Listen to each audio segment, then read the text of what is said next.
Euh, Moi, je ne veux pas être naïf. Je dis à mon frère, je n'ai pas dit qu'il était naïf, qui est sur ce plateau. Moi, je ne crois pas à ces élites colons. Je ne pense pas que ce soit M. Bello, que ce soit M. Issa Chiroma Bakari, je ne pense pas qu'ils ont perdu la tête. Dans le cas de M. Issa Chiroma Bakari, il a toujours accompagné le chef de l'État. Il est responsable de ce que lui-même dit? Non seulement il est responsable, mais je pense qu'il y a des comptes qu'on doit aller chercher auprès de lui. Le crash, l'affaire de la TNT, je ne cite que ces deux. Donc pour moi, venir dire que c'est aujourd'hui que les gars se sont réveillés parce que les gars dormaient depuis 40 ans, je n'y crois pas. Même si je suis saoul. Bon, Dieu merci, on a quand même du Madiba ici. On les passe le salam ce soir. C'est quelque chose qu'ils ont construit pour déconstruire la vraie opposition, entre guillemets, dans le contexte actuel. Et la vraie opposition aujourd'hui... On n'est pas loin de la thèse développée hier par Maître Claude Assira. Bon, je ne l'ai pas suivi. Et dans le contexte actuel aujourd'hui, c'est le président Maurice Kamto, c'est le président Cabral Libye. Dommage que les deux ne se mettent pas ensemble. Bon, on a longtemps dit des choses ici dessus. Alors, on veut déconstruire ces deux leaders-là. Et le travail des personnes, comme Abdourahmane Baba Amadou aujourd'hui, qui a ouvert autant pour moi une plateforme de vigilance, d'éveil et de réveil. Un peu ce que je fais. Moi, je ne te demande pas, toi qui me regardes à la télé, d'être d'accord avec Tissé Bamanga. Mais non, je suis engagé à réveiller les Camerounais, à dire aux Camerounais que mais, ce pays nous appartient tous.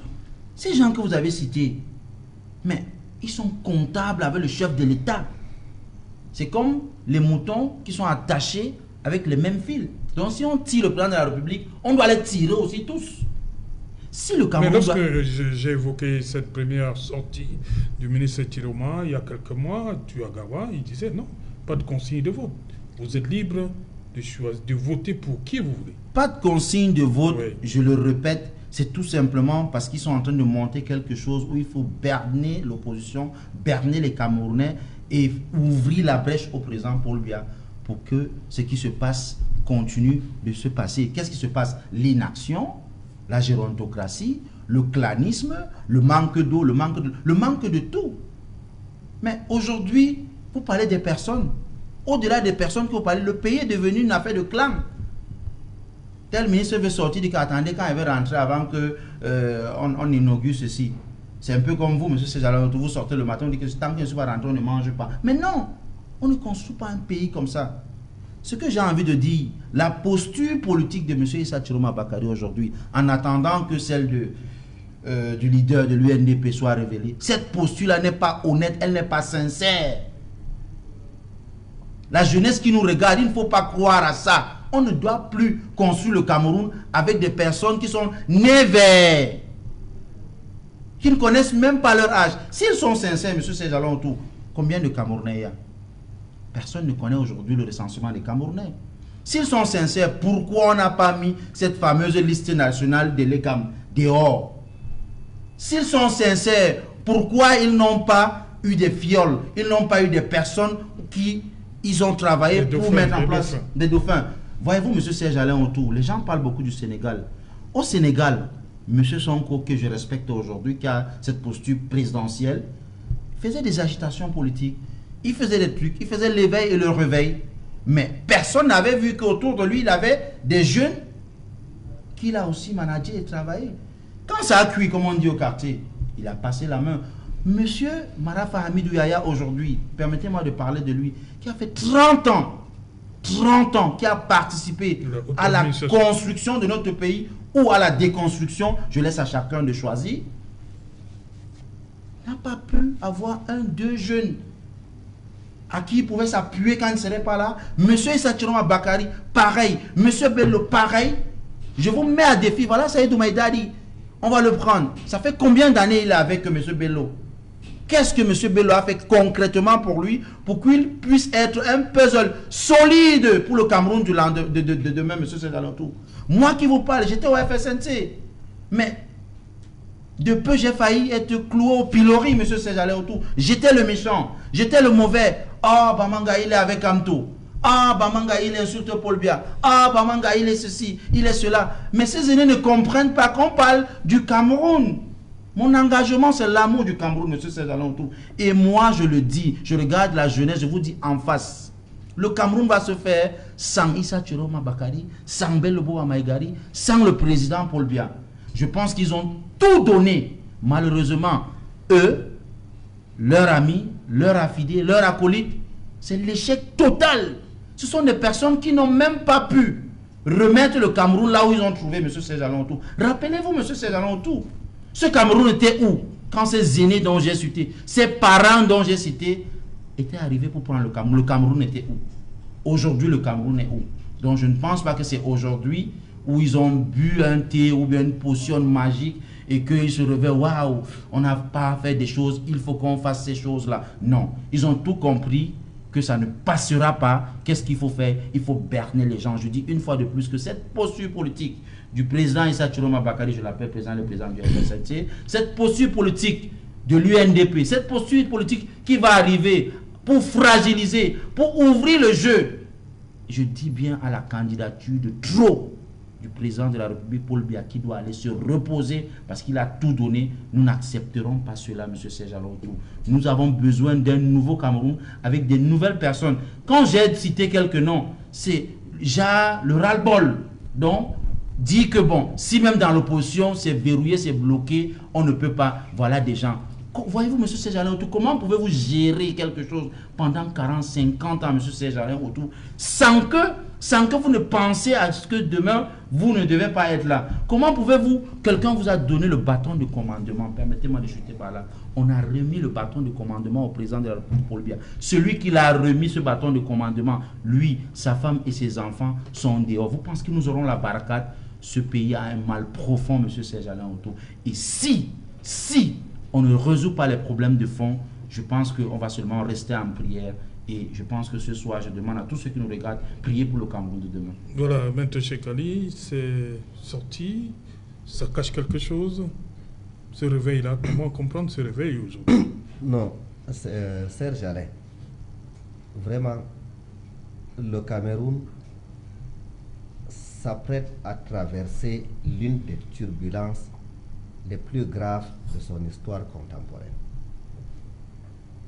Et c'est pour ça qu'il nous faut de la grandeur. Parce que l'obstacle qui est devant nous est grand. Je ne suis pas de ceux qui condamnent systématiquement. Même si certains internautes m'ont catalogué comme étant de l'extrême droite du MRC ou bien faisant partie des faucons. Je regarde le passé de chaque leader. Je regarde la force de la formation politique avant de donner mon analyse. On ne peut pas réduire Issa Chiroma ou Bello Bouba, on ne peut pas les juger uniquement par rapport à leur passage au gouvernement. Bello Bouba, aussi sûr que Dieu existe, si Bello Bouba n'avait pas fui le Cameroun, Bello Bouba se retrouvait en prison. Parce que lorsqu'on a condamné le commandant Oumarou et le capitaine Salatou, le tribunal militaire de Yaoundé a recommandé l'ouverture des poursuites pénales contre le premier ministre Bello de l'époque. Il s'est exilé. Issa Chiroma a été jugé, a été condamné sans jugement. Ou bien il a été maintenu en prison malgré l'expiration de sa peine. Il avait été défendu par le bâtonnier Yondo Black. Peut-être que si c'est Bamangala ou bien au début des années de Brest, Issa Chiroma a été encore interpellé sur ordre d'un dignitaire du régime qui, Dieu merci, aujourd'hui est en train de payer son soutien au régime de Biya. Il a été ministre, il a été le plus puissant ministre de Biya. Il avait fait capturer Chiroma à Garoua et il l'a fait enfermer. Vous êtes de Garoua. Si c'est Bamanga. Vous vous rappelez, la popularité de Chiroma était telle que le gouvernement a dû faire demi-tour et le libérer sans jugement, sans le faire comparaître. Aujourd'hui, croire que la capacité opérationnelle de Tiroma est perdue, c'est faire preuve de myopie intellectuelle. Réduire Bello Bouba à ce que vous voulez faire, c'est Bamanga. C'est de la myopie politique. L'UNDP, j'étais en 2020 en Gaoundéré. J'avais pris une année sabbatique. J'avais arrêté le travail d'avocat. J'ai vu la campagne de l'UNDP dans la Damawa. On n'a pas donné le conseil régional de la Damawa. Vous saviez qui est-ce que l'UNDP avait en face? C'était l'enfant chéri du régime. Ils n'avaient pas moins que Ali Bachir en face. Et vous avez vu l'écart qu'il y avait entre le candidat de l'UNDP, Ali Bachir.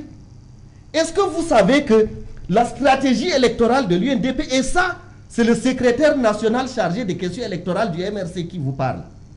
La stratégie que l'UNDP avait mise pour contrer la fraude dans la Damawa était tellement impressionnante que le gouverneur Abakar Ahmad a consacré des longs développements sur la question. Dans son livre. Je vous dis aujourd'hui, je ne juge pas. Comme disent nos frères de l'Afrique de l'Ouest, on ne peut pas couper l'être humain comme on coupe le concombre pour regarder son intérieur. Mais je vous dis qu'aujourd'hui, l'UNDP se trouve à la croisée des chemins. Parce que les jeunes cadres de l'UNDP veulent aller au front. Ils se sentent, comme on dit au quartier, ils se sentent de taille à affronter l'élection présidentielle. Que ça soit seul, que ça soit en alliance avec les vrais partis d'opposition. Il ne m'appartient pas à moi, cadre du MRC, de venir dire que je vais entrer dans le cœur de Bello ou dans le cœur de Tiroma. Au contraire, je dis que je suis content de la déclaration de Tiroma, qui montre qu'au moins Tiroma a écouté sa base, même si c'est le temps de la vidéo que nous avons vue. Même si Tiroma va aller changer d'avis, mais pendant cette vidéo de presque 1 minute, ce qu'il a dit n'est pas tombé dans l'oreille d'un sourd. Et en tant que politicien, je cause avec les militants de tous les partis, y compris avec ceux du RDPC, puisque quand nous sortons de l'émission au bas de l'immeuble, on s'échange quelques paroles. Je vous dis, si c'est les cadres de l'UNDP, surtout les jeunes là, ils veulent y aller. Donc vous pensez qu'ils sont sincères, ces élites colons sont sincères, vous pensez? Si c'est, il n'y a que Dieu et Satan qui peuvent lire dans le cœur. Moi je ne crois des pas. hommes. Je ne suis pas d'accord. Et je ne pense pas que le... N'oubliez pas, Bello c'est un sphinx. À la base, Bello, c'est un fonctionnaire de la préfectorale. Il a la parole rare. Le mépris, les taquineries, les outrages, les excès dont l'UNDP a été victime dans la Damawa depuis que l'UNDP a remporté, ne serait-ce que pour laver la fierté du parti, Bello voudra les affronter. Merci. Bonjour les enfants, c'est papa. Mon mur est un asile psychiatrique à ciel ouvert et ma salle d'attente est toujours bondée. Bienvenue à la clinique les enfants. C'est l'heure de la politique, Tchekali. Tu as compris? C'est l'heure de la politique. C'est l'heure d'être un homme politique. Dépassionner le débat. Regarder clairement la situation comme elle se trouve. Jauger les forces en présence. Savoir qui va et qui ne va pas. Savoir avec qui et contre qui. Tout mettre dans le même box pour pouvoir être quelqu'un d'illuminé. Je voulais te dire que j'ai trouvé ta prise de parole extrêmement importante. C'est pour ça que je l'ai combiné avec celle de Cissé Bamanga, qui lui est un jeune qui était d'abord dans la mangeoire, qui est très frustré, qui est très en colère contre son ancien mentor Issa Chiroma. Mon jeune frère Cissé Bamanga, quand tu vas devenir un homme politique, il faut enlever la rancœur. Il faut enlever la rancœur. Il faut apprendre à parler de la politique de développement, pas de politique de passion, pas de politique d'émotion, de politique de développement. Tu étais d'abord avec Issa Chiroma Bakari, tu es fâché. Si tu te fâches mal, on peut croire que c'est parce qu'il t'avait chassé. Tu entends mon petit Cissé Bamanga? Donc, s'il te plaît, baisse le niveau. Il ne faut pas avoir l'arrogance des soldats de la 11e heure. Il faut bien regarder les choses. En ce moment, nous sommes en politique. Et la vérité de lundi en politique est le mensonge de mardi. Et le mensonge de mardi est la vérité de mercredi. Et la vérité de mercredi devient le mensonge de jeudi. Et le mensonge de jeudi devient la vérité de vendredi. C'est ça la politique. Il faut savoir ce que c'est. Bravo, Tchèque. T'as l'œil pour voir. Papa était fier. C'était papa.